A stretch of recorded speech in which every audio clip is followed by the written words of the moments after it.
Hello दोस्तों, आज मैं आपको class 10th CBSE NCERT course का चैप्टर 1 के बारे में इंट्रोडक्शन कराने जा रहा हूं जो रियल नंबर्स पर रिलेटेड है। रियल नंबर्स दोस्तों वो नंबर होते हैं जो यूनियन होता है रेशनल नंबर का और इरेशनल नंबर्स का। यूनियन मतलब जैसे हमारे पास एक सेट है 2 into 2 का और एक सेट है हमारे पास 2 into 3 का।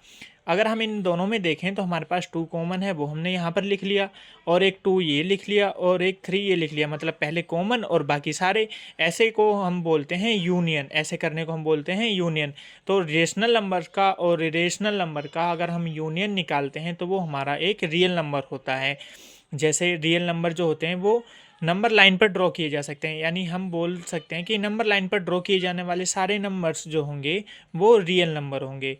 रियल नंबर्स पॉजिटिव भी हो सकते हैं और ये नेगेटिव भी हो सकते हैं। जैसे यहाँ पर मैंने लिखे हुए हैं -1, -2, -3, -4, ये नेगेटिव नंबर्स हैं, और 1, 2, 3, 4 ये पॉजिटिव नंबर्स हैं, और ये नंबर लाइन पर आ रहे हैं, तो ये एक रियल नंबर्स हैं। जितने भी हैं ये रियल नंबर्स हैं।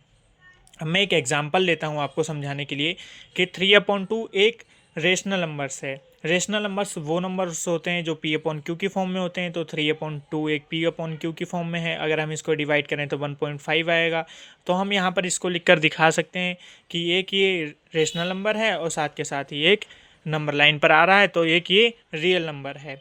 वैसे ही हम जानते हैं कि जो नॉन टर्मिनेटिंग पॉइंट होते हैं, नॉन टर्मिनेटिंग नंबर्स होते हैं पॉइंट के बाद, और वो रिपीटेड भी नहीं होते हैं, तो वो नंबर इरेशनल नंबर्स होते हैं। जैसे √3 √5 का जो आता है वो नॉन टर्मिनेटिंग होता है। तो ऐसे नंबर्स को भी हम रियल नंबर्स में ला सकते हैं क्योंकि इरेशनल है। और अभी मैंने आपको बताया कि रेशनल नंबर और इरेशनल नंबर्स का यूनियन जो होता है वो रियल नंबर होता है। अब मैं आपको फंडामेंटल थ्योरम और अर्थमेटिक के बारे में बताता हूँ। Every composite number can be written as a product of prime in one and only one वे।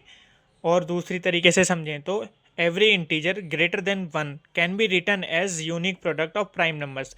ऐसे नंबर्स जिनका 1 के अलावा और कोई प्रोडक्ट नहीं है और कोई फैक्टर नहीं है और कोई उनको डिवाइड नहीं कर सकता है 1 के अलावा, ऐसे नंबर्स का जो प्रोडक्ट होगा वो प्राइम फंडामेंटल थ्योरम या प्राइम फैक्टर या प्राइम नंबर में यूज़ होगा। जैसे कि हमारे पास 30 है, इसमें हम इसको फैक्टर करते हैं तो 2 × 3 × 5 आता है। 2 जो है ओनली वन से डिविडेबल है, 3 ओनली 1 से डिवाइड हो सकता है, 5 ओनली 1 से डिवाइड हो सकता है। ऐसे ही 35 का करें तो 5 ओनली 1 से डिवाइड होगा, 7 ओनली 1 से डिवाइड होगा। ऐसे नंबर का प्रोडक्ट, ऐसे नंबर का मल्टीप्लिकेशन प्रोडक्ट प्राइम नंबर होगा जो सिर्फ 1 से डिवाइड हो सकते हैं। जैसे 30 का 35 का फैक्टर करें, या 66 का फैक्टर करें, या 420 का फैक्टर करें।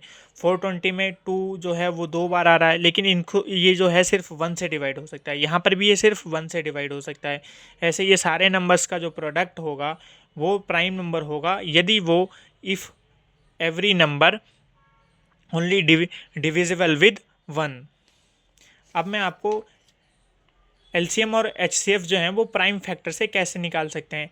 एलसीएम अगर हम 30 और 35 का फाइंड करें तो हमारे पास 30 के जो फैक्टर आते हैं वो 2 × 3 × 5 है, और यहाँ पर 35 का 5 × 7 है। तो यहाँ पर 5 तो कॉमन है, तो इसका यूनियन निकालेंगे हम मोटा मोटा।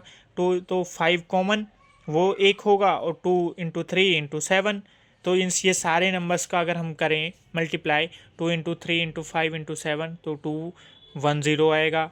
साथ ही अगर हम इनका एचसीएफ करें तो सिर्फ 5 ही कॉमन आ रहा था, तो वो हमारा एचसीएफ आ जाएगा। इसी तरीके से मैंने 66 और 420 को सॉल्व किया हुआ है, आप करके देख सकते हैं। इसका एचसीएफ निकालेंगे तो वो भी आप करके देख सकते हैं, 6 आएगा। मैंने सॉल्व किया हुआ है पीछे, यहाँ से आप देख सकते हैं। अब मैं आपको बताता हूँ कि एलसीएम और एचसीएफ में क्या रिलेशन होता है। अगर हम फर्स्ट नंबर और सेकंड नंबर इन दोनों की मल्टीप्लाई किए तो हमारा एलसीएम और एचसीएफ भी मल्टीप्लाई होगा, और वो दोनों एक दूसरे के इक्वल होंगे। ये एक रूल होता है कि LCM into HCF equal to first number into second number. यदि हम फर्स्ट नंबर को x मान लेते हैं, सेकेंड नंबर को y मान लेते हैं, तो इस तरीके से भी इसको लिखा जा सकता है कि x into y equal to LCM into HCF. यहाँ पर x एक फर्स्ट नंबर है, y एक सेकेंड नंबर है। इसी पर बेस्ड मैंने एक एग्जांपल लिया है कि अगर हमारे पास फर्स्ट नंबर 30 है ये वाला, और सेकंड नंबर हमारे पास 35 है ये वाला, और इन दोनों का HCF हमें गिवन है 5, तो हमें LCM फाइंड करना है, इस फॉर्मूले के अकॉर्डिंग फाइंड करना है। इस फॉर्मूले में हमें किन्हीं 3 चीज़ों की वैल्यू पता होगी, जैसे first number, second number, LCM की वैल्यू पता होगी, या first number second number HCF की वैल्यू पता होगी, या इन दोनों में से कोई एक नंबर की वैल्यू नहीं पता होगी, इन दोनों की वैल्यू पता होगी, और वो हमसे फाइंड करने को पूछा जाएगा। तो अभी हमसे पूछा जा रहा है कि LCM फाइंड करो। तो हमने फर्स्ट नंबर की वैल्यू इसमें फॉर्मूले में डाली 30, सेकंड नंबर की वैल्यू फॉर्मूले में डाली 30, दोनों के बीच प्रोडक्ट, और LCM हमें पता नहीं था तो हमने वही लिखा रहने दिया। HCF हमें 5 यहाँ पर गिवन है तो वो हमने लिख दिया, यहाँ 5 मल्टीप्लाई में है तो इधर करेंगे तो डिवाइड में चला जाएगा, इससे इसको कट करेंगे या डिवाइड कर देंगे तो 7 आएगा, और 30 की 7 में मल्टीप्लाई करेंगे तो 210 आएगा, जो कि सेम नंबर है LCM का जो यहाँ पर हम फाइंड कर रहे थे। तो हम इस रूल से भी LCM फाइंड कर सकते हैं, HCF फाइंड कर सकते हैं, या फर्स्ट और सेकेंड नंबर फाइंड कर सकते हैं, अगर हमारे पास 3 चीज़ों की वैल्यू पता है, first number, second number, LCM और HCF में से। अब मैं आपको एक इम्पोर्टेंट क्वेश्चन बताने जा रहा हूँ, ये CBSE में बहुत पूछा जाता है क्वेश्चन, और साथ ही इम्पोर्टेंट क्वेश्चन है कि √3, √5 और √2 इरेशनल क्यों होगा या कैसे होगा इरेशनल। तो हम इसको करने के लिए तरीके होते हैं, मैं आपको एक तरीका बता रहा हूँ कि अगर हम √2, √3, √5 को, फिलहाल मैं भी √3 को करके दिखाने जा रहा हूँ, सेम वैसे ही होंगे बाकी √2 भी, √5 भी।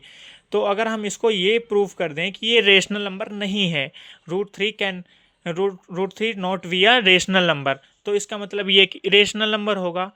√3 अगर रेशनल नंबर नहीं होगा तो ये एक इरेशनल नंबर होगा। इस चीज़ को हम प्रूव करने जा रहे हैं। तो अभी हम ये कंसीडर करते हैं, अपनी तरफ से अजम्पशन लेते हैं कि √3 जो है वो रेशनल नंबर है, और हमें पता है कि रेशनल नंबर्स जो होते हैं वो PYQ की फॉर्म में होते हैं। तो √3 जो होगा वो PYQ की फॉर्म में है, √3 = PYQ की फॉर्म। हम यहाँ पर P और Q को ऐसे को प्राइम नंबर्स से कंसीडर कर रहे हैं जिनका HCF के अलावा 1, HCF जो है वो 1 है।